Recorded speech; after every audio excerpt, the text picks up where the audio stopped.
tackling herders and communal clashes in states across the country is basically the crux of today's discussion, and you agree with me that there has been lingering issues concerning herders' activities, and host communities really having issues with that. And there was a forum that really transpired, that took place yesterday in Akure after the expiration of the ultimatum given by the governor of Ondo State, Keredolu, concerning the fact that the herders should leave the forest reserves. And well, we're going to be showing a clip of that as the show progresses. But discussing this vital issue with me, starting from my immediate left, I have a lecturer, University of Benin, from the Political Science Department, and he is Neville Obakedo. Thanks for joining me, Neville. Thank you for having me this morning. Good morning, viewers and listeners at home. And next to him is Frank Ehiosun. Frank Ehiosun is a media influencer, politics and governance. Thanks for joining me. Very pleasure. I start with you, Frank Ehiosun. Looking at what transpired yesterday at the forum and the ultimatum given to the headers to vacate forest reserves in Ondo State and all that's transpired. What do you make of this? Is it a new dawn for all of these security issues in the South region? It's not quite a new dawn. I see it as some kind of quick fix. In the southwestern region? Not just the southwest. Okay. Of course, we read in the dailies about the fact that the meeting wasn't quite the initiative of even the governor per se, or the folks of the southwest. The powers that be were the ones that engineered the process. Because you mean the presidency? Yes. Some people begin to think that the Mieti Allah Cattle Breeders Association is a region, maybe it's the seventh geopolitical zone in the country. Because the kind of interest, in my opinion, that federal government shows in matters that pertain to them is shocking. It's a business association. In fact, I can bet that they barely pay taxes, as expanded as their network is. Because look at the report from the FIRS. You barely see returns from that sector, yet there is so much money in it. And yet the government is paying peculiar attention to them as if the ties are not defined. Okay, but if you look at what even the leadership of the MAGBAN did say concerning the issues of losses that they always have, having lost over 5 million cows to cattle rustling, and also the over 10,000 pastoralists. I was shocked at that affirmation. And I expected that journalists who were there, or even those, possibly the governors, would have called the guy to order. How could you say you have lost about 5 million cows? By estimate presently, there are about 20 million cattle in the country. And we have family zones in this country. How many cows will be in the southwest zone that you say you have lost 5 billion, apart from those that are there? It's not just inflated and unduly emphasized figures, but I count it unfortunate. And the fact that I equally said about 10,000 headers, there is still some statistics in this country. How many headers do we have in the country? The last time I checked, by estimates, there are less than 20,000. So how many are in the southwest? That you now say that 10,000 have been killed in that region. So when I read that stuff, I felt disappointed. And I expected that information should have been countered immediately. Secondly, like I was trying to put a point earlier, the razzmatazz, the undue conflagration of confusion that emanated from the notice given by the governor was unnecessary. It's a blow to the concept of federalism as a coordinated system of government. A state governor gave a directive, which is within the ambit of the law. He has the power to so do.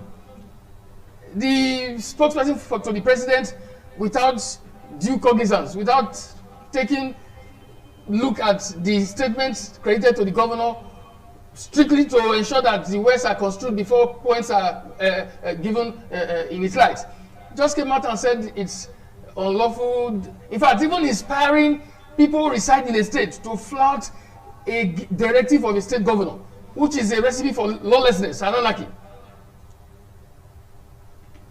on a normal day, when I saw the response, like I said just now, people have been killed in so many parts of this country. In this state, Edo State, I can't remember the last time I traveled to my place because I'm afraid.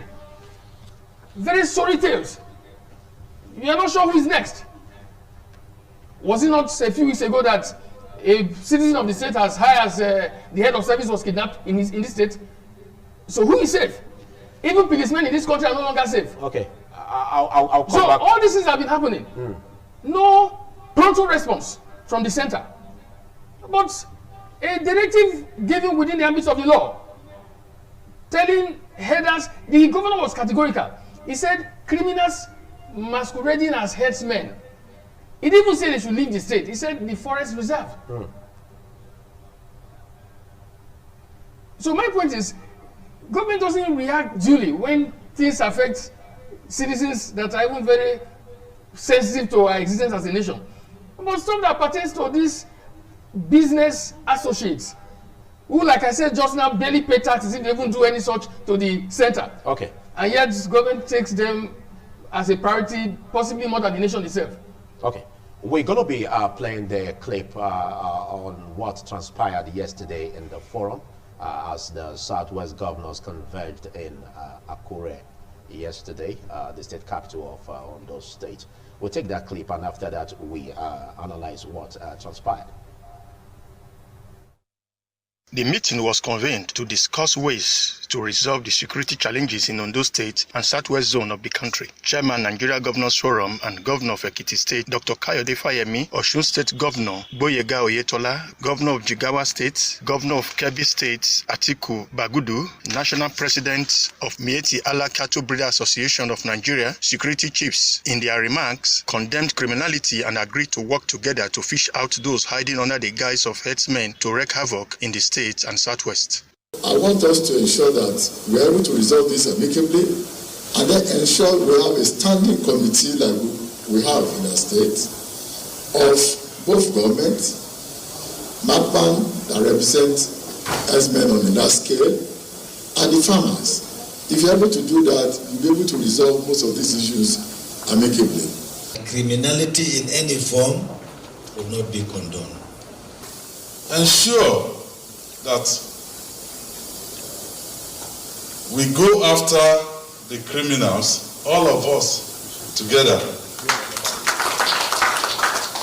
Whoever is a criminal should be dealt with as a criminal. Against all forms of criminality, because we don't represent criminals, we don't support criminals, we don't condone any form of criminality.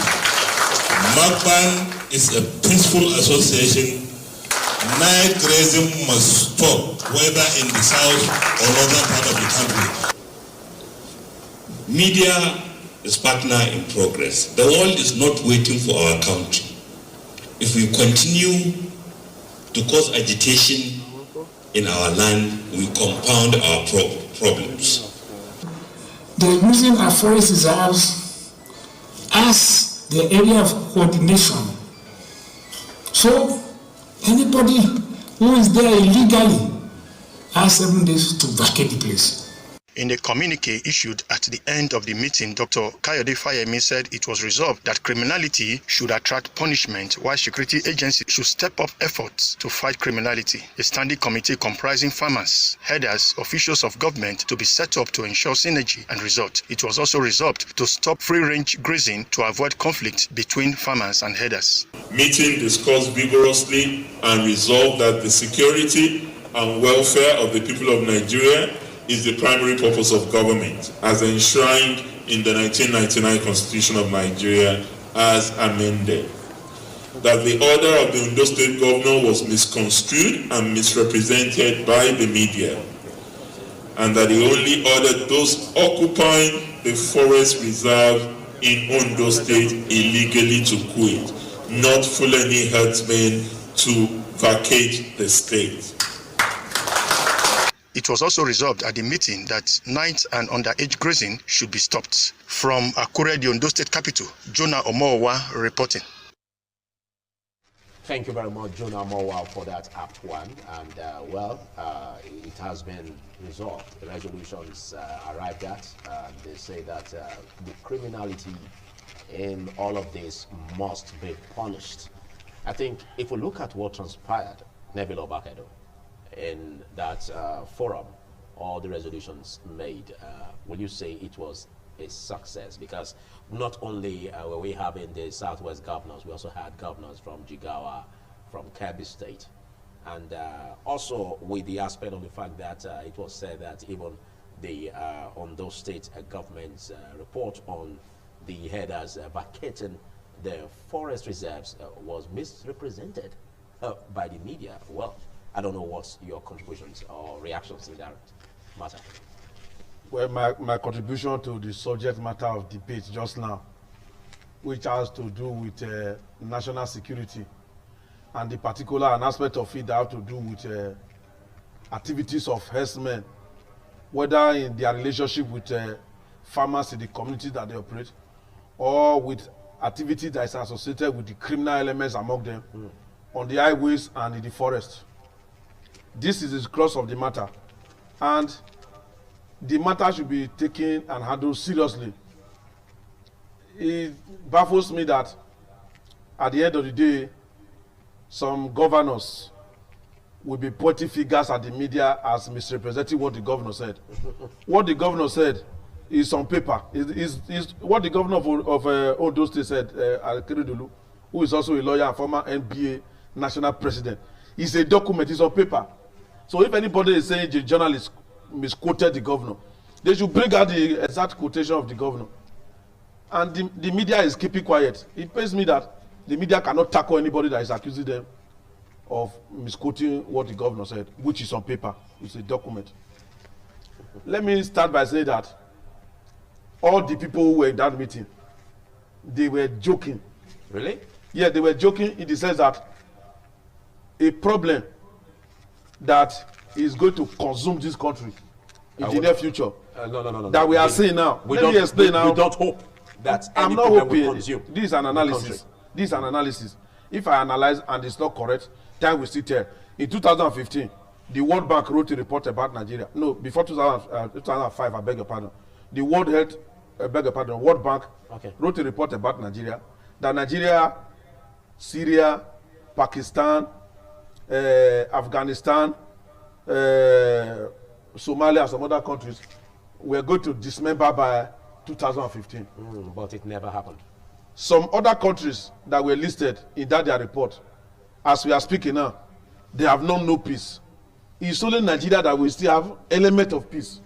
So when people who are blessed with expertise, ability to research and forecast what can happen tomorrow, when they are talking, you better listen and learn from them whether what they are saying is going to come to pass or not. You prepare so that you guard against the evil aspect of whatever they are projecting. Okay. Have we not seen the effect of climate change? Are people not be talking about climate change? Have we not seen the effect of COVID-19? Are people not be talking about COVID-19? What are you saying? Now, what I'm saying, when I make a statement, the leadership of MACBAN will not comply.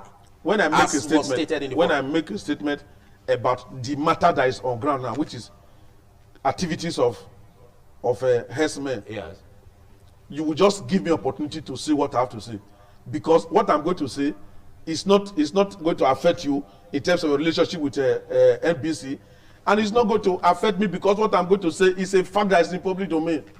So now, the Arabs, when they were entering in France started giving them opportunity to be citizens of their country. They made a mistake. Today they are regretting it. Many French Arab, they have turned terrorists and they have become a problem to the French state.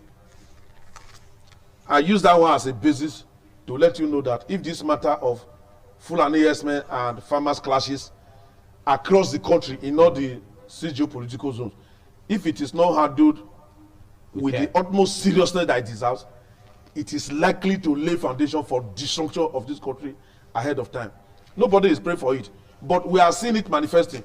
I just listened to my co-discussor just now, who's also on the same highway with me when you are going towards Edo North, and he said he cannot travel to his place. I know several times I traveled along that road. I leave my vehicle for fear of the unknown or the highway.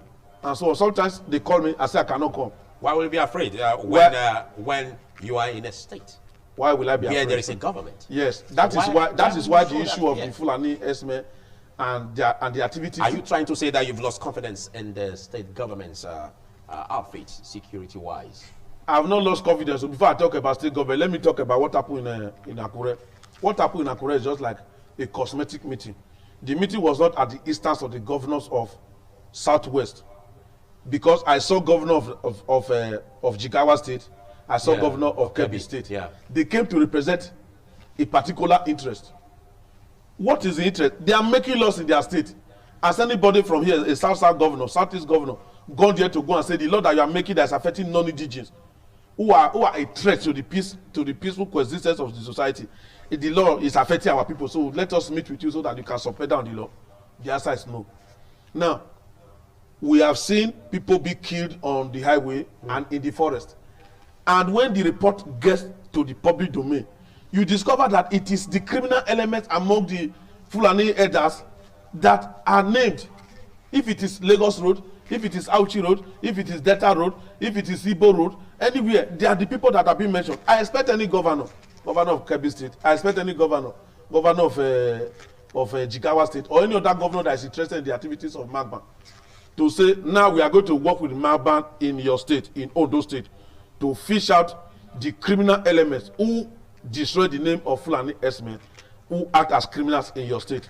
They will enter Oyo State. They will enter out the state in Southwest. Then they will come to Edo State and go to other states and say, anywhere you see any criminal man that is bearing the toga of a Fulani person, that is perpetrating kidnapping, rape, killing, or even overgrazing and regressing of people's farmland, we are going to make sure we work with you to bring them to book. And that's how it can be death. Yes. Now, that is not what is happening. If a criminal element is among them is arrested at the Kadolo police station here, before you know what's happening, you get a call from either Asaba or Abuja or anywhere that the person be brought to state command. Before you know what's happening, the police commissioner will send message, brings also criminal. Before you know what's happening, the person is left off the hook. I remember what happened at Logan Egbete Road the other day when they apprehended one of them like that. And he was saying, I cannot tell you the source of our activities. I cannot lead you to where my guy is. I look at how many times have I been arrested, take it to area command, take it to state command, and I'll be left off the hook. And they videoed him and put him on video for the whole world to see. So, if they want to tackle the problem, we should be sincere with ourselves. Okay. As he said just now, if we say that Nigeria is a federation and Ondo State as a federated unit in Nigeria, he is saying that they are tired of the activities of criminal elements among Fulani S-men in their reserve, and they are asking them to quit. So be it. If the governor has given an order, and that order is a constitutional function, no person, no group of governors can vacate that order unless a court, a competent court of jurisdiction. I expect the governor, if he's watching now, to make sure that that order that he has given is obeyed to the letter. And if it's not obeyed, anybody that is dissatisfied with it should go to court to go and challenge it. That is the only way they can bring sanity to their forest. That's the only way they can guarantee the security of life and property in Ondo State as enshrined in the Constitution. Because I listened to some of the governors just now when they were talking about the purpose of government is welfare and security of the people. Then is this security of only government house? Is this security of House of Assembly? Okay, is this security of local government? The security of the citizens on the street and those that are in their farm and in their forest. Thank you. A lot has been said. You articulated a lot in this direction. Big thanks for throwing light in that. But let's look at the national approach, because some experts will say that it's not just for the Southwest governors to converge alongside the Jigawa and Kebbi State governor, but what should be the role of the federal government in nipping criminality in the bud as it concerns this? Talking about the role of the federal government, all that is happening that has led to this line of discourse presently, yes, are pointers to a seemingly failed system. If the federal government were up and about with its primary responsibility of ensuring security and welfare of our citizens, this storyline wouldn't have been so popular. And the concept of security and welfare of citizens being the responsibility of government spans not just the federal government, but down to the states and local government. So we have a system that I have always affirmed for so long a time has inherent in it the seed of self-destruct in terms of our political practice. So on and on and on they keep unfolding. Now, just so, before I hit the nail on the head, I was so excited when my articulate co-discussant affirmed his viewpoint just now, and talking about the beauty of how it would have been if the governors of Jigawa and those other axes had come to tell the South going to support them. I make bold to say that that is equally of no consequence. That would be of no consequence. It's of no consequence. Just like the meeting yesterday was ceremonial. It addressed no issue. The meeting was actually to buy time. Really? The Mieti Allah folks, based on the influence they have with the center, their meeting was initiated by the center. After the Mieti Allah issued threats, listen to the statement. Look, we must put facts on the table. The guy said that they've been in that landscape for more than 250 years, when Nigeria was not even existing. When even Uthman Danfodio had not come to colonize to ensure that they now have Fulanis on the divide. So what's the implication of that? It's a pointer to the falsehood that is spread. Just like I talked about the inflated, in fact, spiritually inflated figures. When he said 5 million cows and 10,000 headers. When we have estimate of the number of cows we have in the country and the number of headers we have in the country. So that is how he equally said that. Now, if that guy were decent, the government made a statement. Rather than view it within the mirror of the law, it is brigandry, ego, arrogance. We are above the law. Nothing they happen. We have our man at the center. See, Okay. please. Central to this line of discourse is what he affirmed a while ago.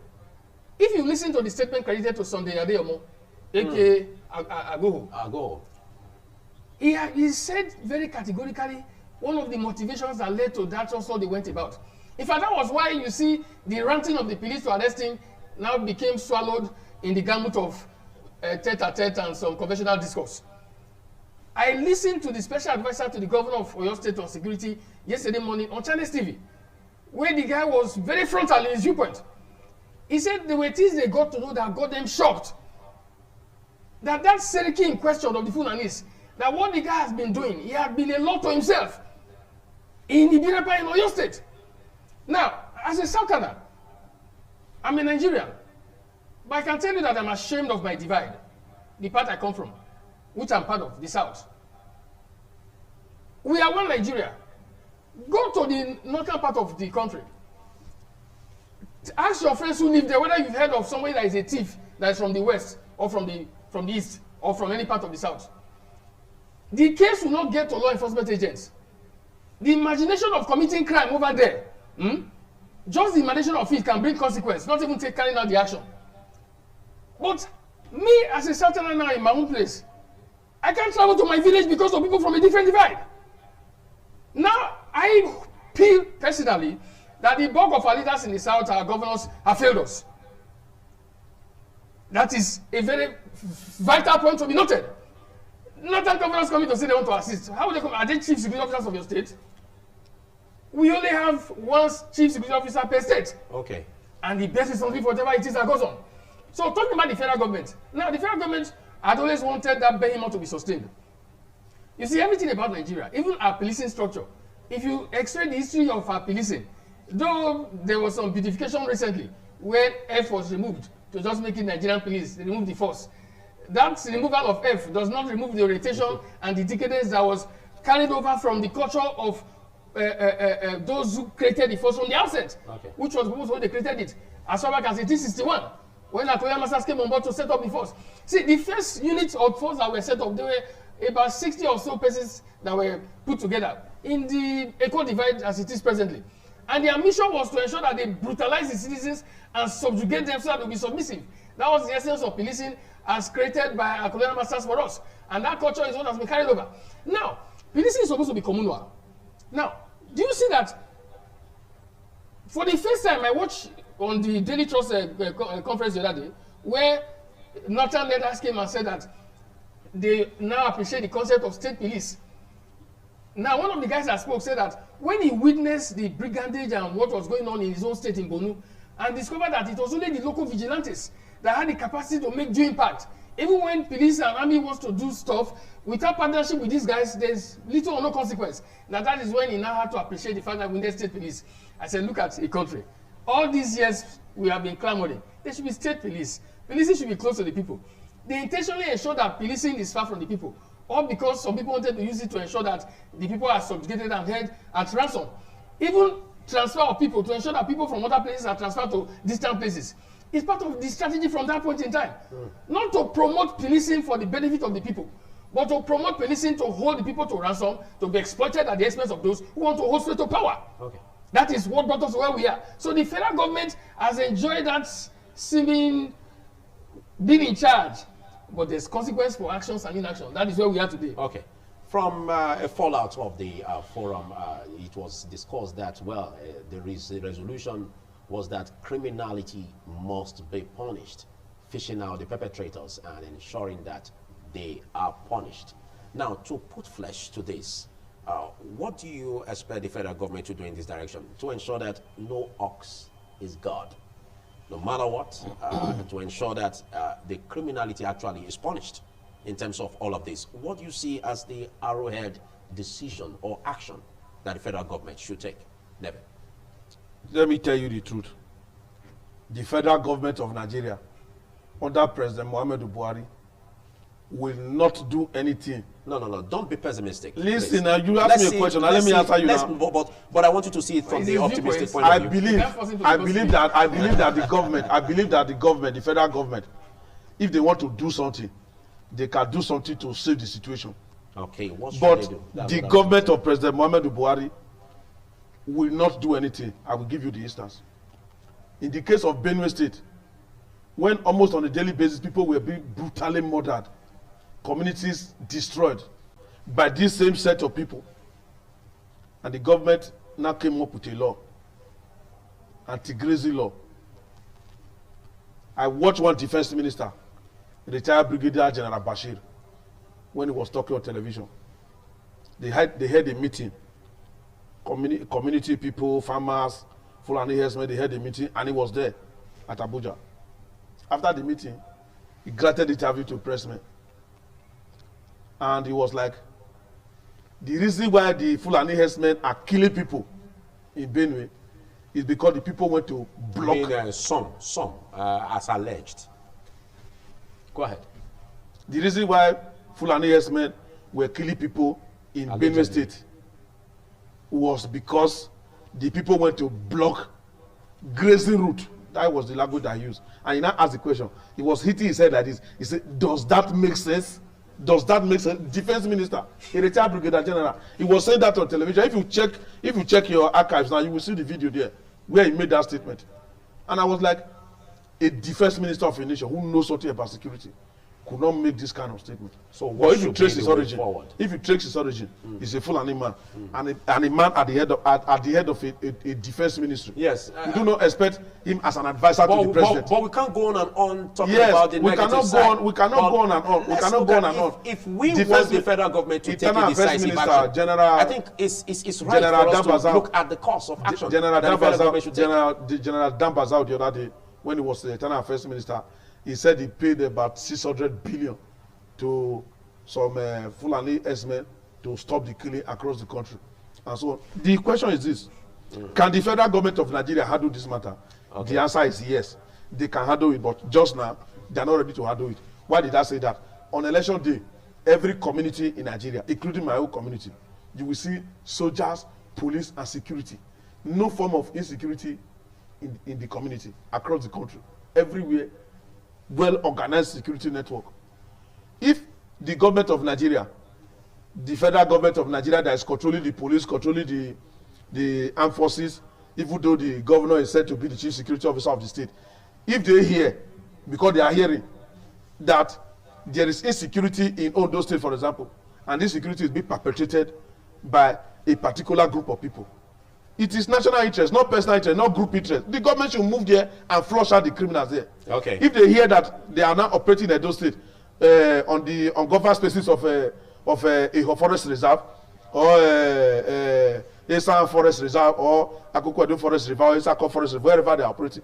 The government should move here swiftly. The way they move on election day to make sure that election is free and fair, they should also move swiftly to tackle this insecurity. Yes. As they are not doing it, it means that they are not ready to do it. It's not that they cannot do it. Several attempts by various stakeholders, even featuring on the headlines today, various stakeholders still asking, bent on telling the federal government, telling the President Muhammadu Buhari administration to rejig the service chiefs, to change the process. But it seems this is not affecting the sensibility of the presidency. The issue of service chiefs, in my opinion, is a host of different color. Even if it's not quite tied to this line of discourse. But what I see in that service chief stuff, I don't know how the president reasons. In the military, and not just the military, in most spheres, the concept of esprit de corps. I think you should mind your presentation, please. When you say you don't know how he reasons, I don't get it. But please, let's be civil. It's not to cast attention. It's not the derogatory terminology. It's not derogatory terminology. I don't know his viewpoint. Yes, or his line of reasoning. It's the same thing. There's nothing negative there. It's not meant on any negative. Now, my point is, he's a military man. And in the military, there is a esprit de corps. There is a camaraderie, which is very vital to promote cohesion and as in to inspire everybody to work as one. Now, when people have served out their term, people grow in ranks. These guys being there, they have made some persons to feel disillusioned. Some people by now would have been chief of army staff. It was their career dream, and they have the right to so do. So they cannot be promoted because there are people who have long overstayed their welcome. And it creates, it breaks down the inspiration and the capacity of due work ethic. That is the truth. Everything that is to be done is supposed to ensure esprit de corps is sustained and camaraderie is enhanced. Okay. And so that's why I said I don't know how it is viewed from that standpoint. Okay. Now, still coming to the issue of he spoke about just now, the federal government don't want you to do stuff. Grazing route that he credited the statement to the former Minister of Defense that farmers have encroached on it. The issue of grazing route is so dated. In 2016, when they attempt to bring out a bill in the National Assembly to provide reserve the land for grazing across the 36 states, of course, it fell like a pack of cards. You know, I said something just now. I said, I'm always wondering, this is a business association. And I said equally that they barely pay taxes to the system upon the billions that is in that circle. Yet, federal government is showing so much interest in them. It pains me. Let me give you an analogy that counters it a little. A few months ago, we read about how many trailer loads of alcoholic drinks were destroyed in Kano.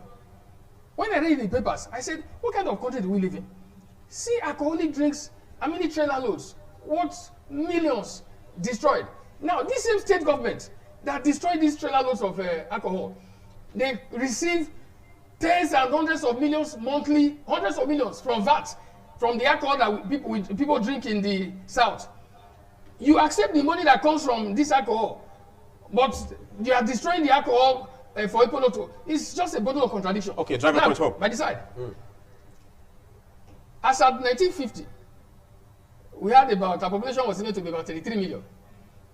In the 60s, as about the First Republic, our population was estimated to be about 60 million, even though we know that census in Nigeria is a spiritual case in terms of how they get to the exact estimate of our population. No, after that time, for quite some time, there's been no census. Now they say we're about 200 million.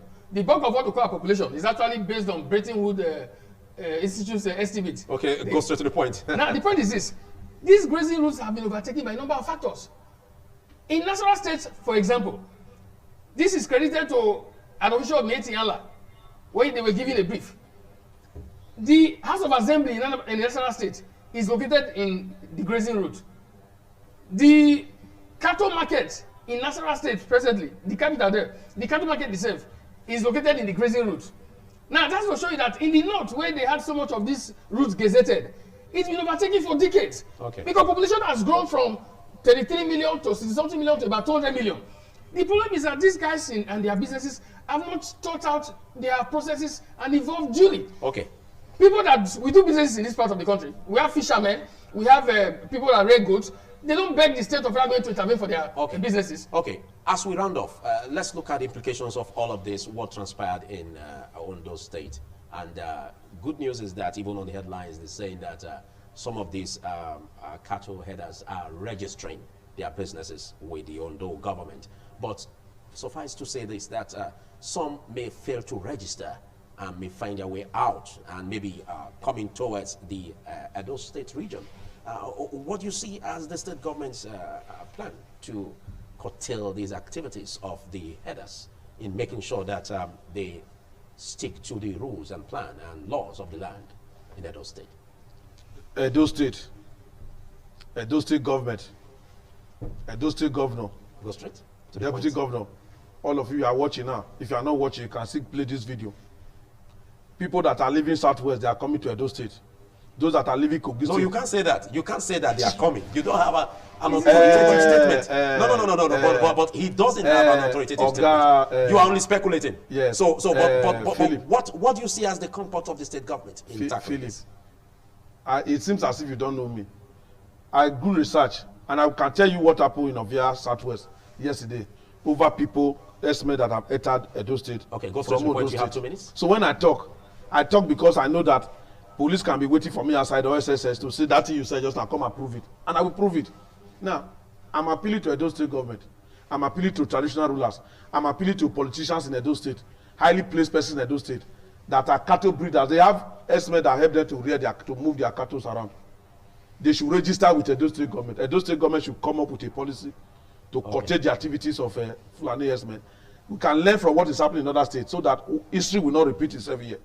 Okay. I will together because most of the cows that we have here, they are not cows that are brought from maybe few of them are brought from the north, but they are cattle that are being owned by people from Edo State, highly placed persons in this Edo State. Some of them in government, some traditional rulers, some religious leaders, some even those that work in the academic institutions.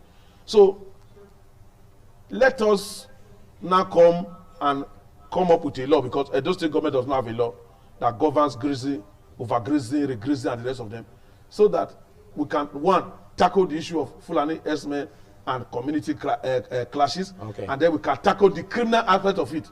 Because the other day, the Edo State governor inaugurated a community police.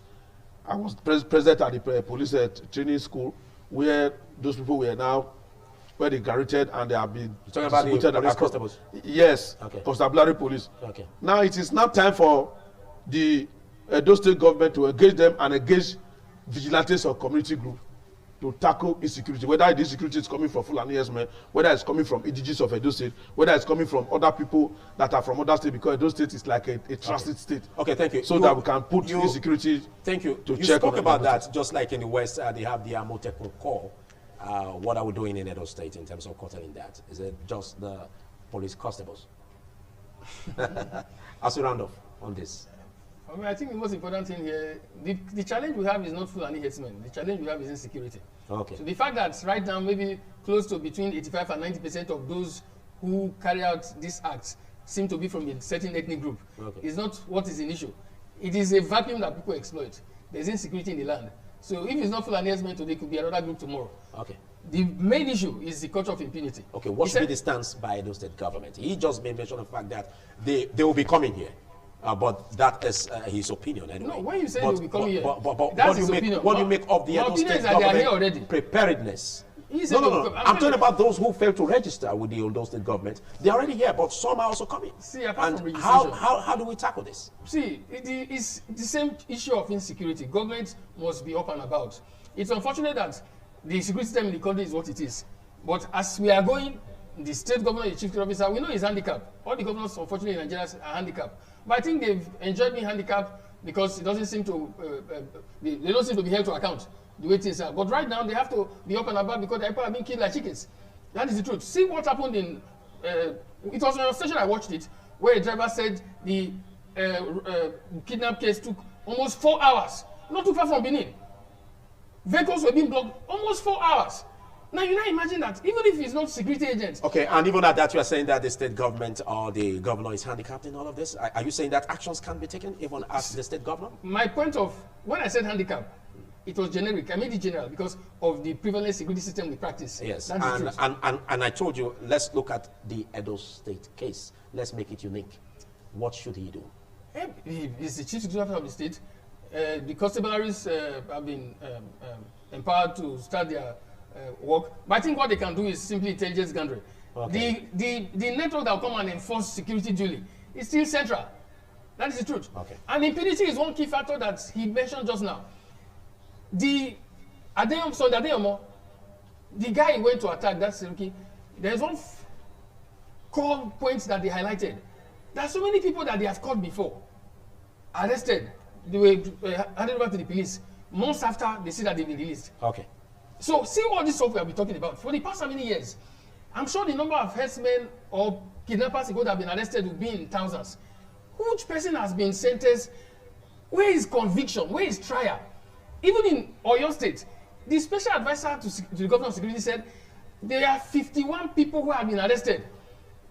Even the ones that attacked the woman, the very day they were going to look at that Birakpa case, a woman was attacked. They thought she had been killed by the herdsmen. They left their cattle. Policemen set a trap. When they came back in the night to come and take their cattle, that's when they caught them. Okay. The guys confessed to the crime they committed. Okay. He said they are 51. All right.